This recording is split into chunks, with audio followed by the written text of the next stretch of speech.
Right now at 6, loved ones of a man slain outside a Portland club confront his killer in court. Why you couldn't just fight him one-on-one?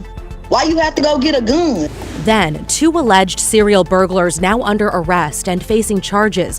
How one targeted businesses based on what was next door. Busted open the office door, grabbed the safe, threw it over the side of the balcony. Plus, how organizers and authorities are planning for what could be the biggest May Day gathering in years. We've got the right resources set up for those folks. And later in sports, a big shakeup on the Blazers staff, who is now out of a job.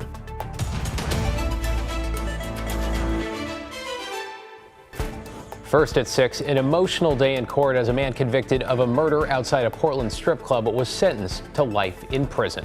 Thanks for joining us. I'm David Molko. And I'm Christine Padawanich. Mario Camel Harris's family confronted his killer in court, telling him how his actions impacted their lives. Our Celine Stevens is here now with more of what the family had to say. Celine. David, Christine, that's right. So Demaria Ramon Harris was found guilty of killing 35-year-old Mario Camel Harris outside the venue Gentlemen's Club last April. The two are not related, and today a judge handed down that life sentence with the possibility of parole after a little over 30 years. In court, the victim's family passionately spoke about who they lost, a man who was a son, brother, partner, and father.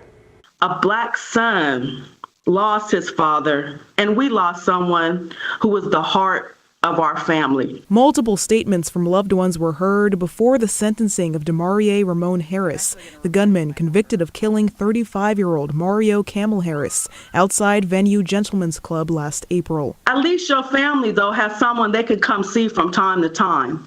We have to go visit a headstone to visit my little brother. Those who spoke wished to remain anonymous. Camel Harris was also the father to a young son, with the child's mother speaking as well. Mario will never become a grandfather, father of the groom, or a college graduate's dad. He stays 35 forever. She says her son, forever changed by the incident. The child I had before this is not the one I have now. You darkened a part of his soul that I don't know will ever recover from. The shooting happened on April 1st, 2024, surveillance footage capturing it on camera. His partner saying she was with him just that morning. Arriving and seeing the crime scene made my worst nightmare a reality. Mario was gone. Multiple siblings of Camel Harris spoke before the sentencing, some expressing their anger at the crime. You was a coward. Why you couldn't just fight him one-on-one?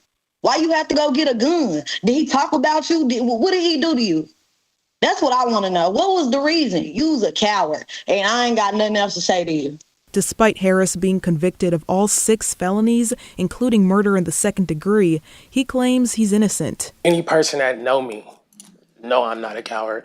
So there's not really no reason to put too much energy into that. As long as I'm in jail for this, the person who actually did it ain't. Harris even addressing the victim's son against court rules. As far as his son, keep your chin up. You know what I mean? Don't let nobody make you drop your chin. But that's all I gotta say. Mr. Harris. That was encouragement, so I don't know why you took it negative, but I really don't care. The judge sentencing Harris to a minimum of 390 months in prison before potentially being eligible for parole. I think you're a coward.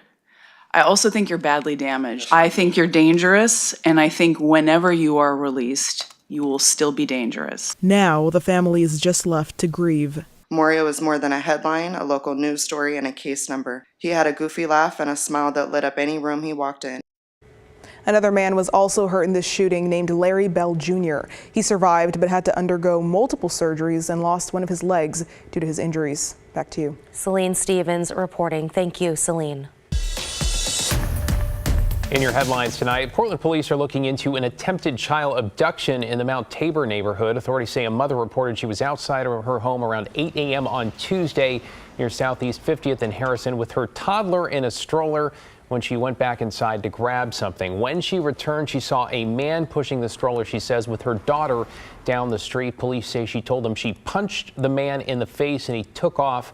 The toddler was not injured. Officers here describing the suspect as a white male in his 50s, about 6 feet, 250 pounds, wearing a black sweatshirt, beanie, jeans, and a surgical mask.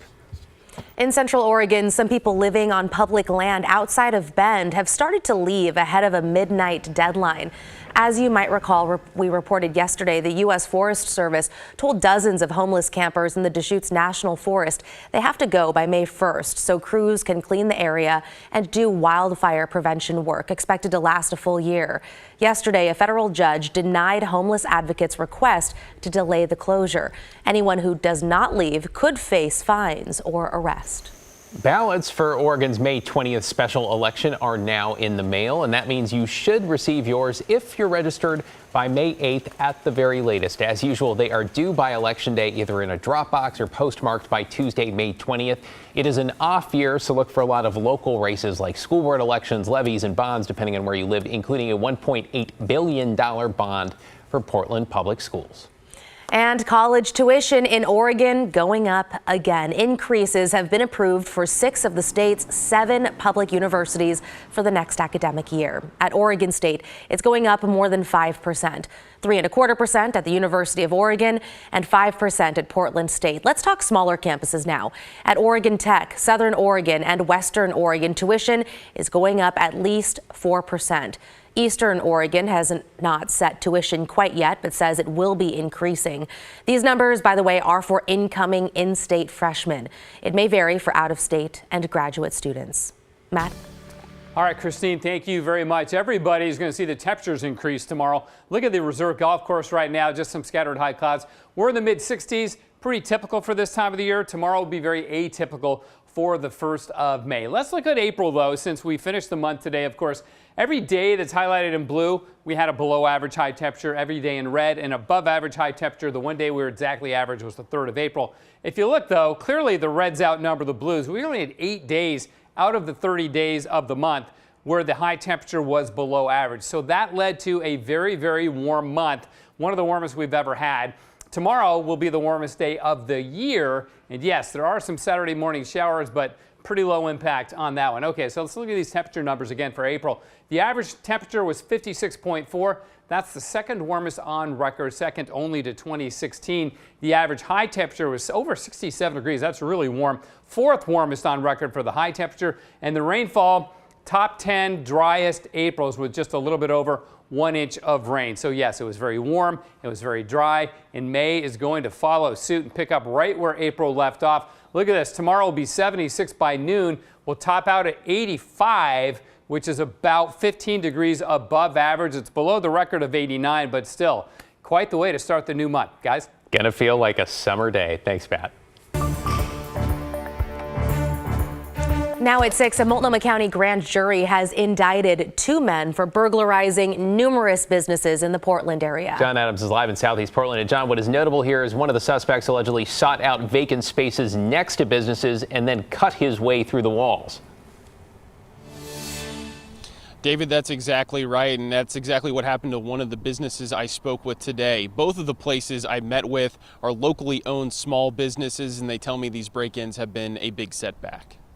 Late last week, a Multnomah County grand jury indicted 2 men accused of being involved in a string of break-ins at local businesses. 32-year-old Tyler Long faces 15 counts, including burglary and theft. According to investigators, Long targeted businesses next to vacant spaces and would cut his way in through the wall. There was a lockbox with the key. They broke into that, entered through the back door in this vacant space, and then cut the hole. Agnes Young is the owner of Capital Nails in Southwest Portland, one of the businesses named in Long's charges. Young told us they lost laptops, an iPad, and other items in the break-in, causing significant hardship. I feel like they knew what they were doing, which is scary. It makes it really hard for us and our community as a whole. 42-year-old Jeremiah Morgan also faces multiple felony charges. The district attorney's office believes he's part of a crime ring that's targeted more than 100 businesses since last summer, including the Daily Planet on Southeast Powell. Someone pulled into the back, grabbed a crowbar, busted open the back door. They knew right where they're going. They ran up the stairs, busted open the office door, grabbed the safe, threw it over the side of the balcony. Security video shows what happened the night of the break-in on March 3rd. You can see 2 individuals entering the locked door before leaving with the safe. Heather Hawkins bought the restaurant in October and says the burglary has been tough to overcome. It's been a little bit of a struggle, you know, kind of starting with nothing, and then to be hit in March was pretty painful. So kind of hurt. Both of the owners tell me they're relieved to hear about the arrests that were made. Here at the Daily Planet, Hawkins says there's been an outpouring of support from patrons in the aftermath of the break-in. And if you can see behind me, the parking lot here is very filled up this evening. David and Christine, back to you. Good to see. Interesting MO on the part of one of those suspects, by the way. Thanks, John.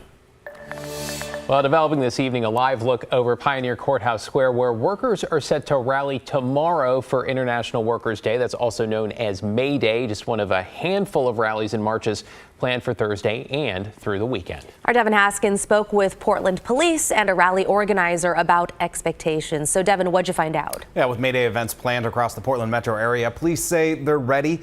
Protests, part of a nationwide movement, and though permits haven't been filed, officers expect lots of people to turn out. This is file video from last year's May Day rallies and marches, and just like last year and in years past, there are several events planned in downtown Portland. Police aren't sure how many people will show up, but if it's anything like previous marches and rallies we've seen recently, that number could stretch into the thousands. Both PBOT and PPB tell me that none of the marches have been permitted, but police say they're aware of them and prepared. For any large event like this, we always have dedicated resources for those, and so you're going to see dialogue officers out there trying to work with folks and negotiate and build social contracts to ensure that we've got safe facilitation of whatever route they're choosing. Right now, we don't know what those routes are.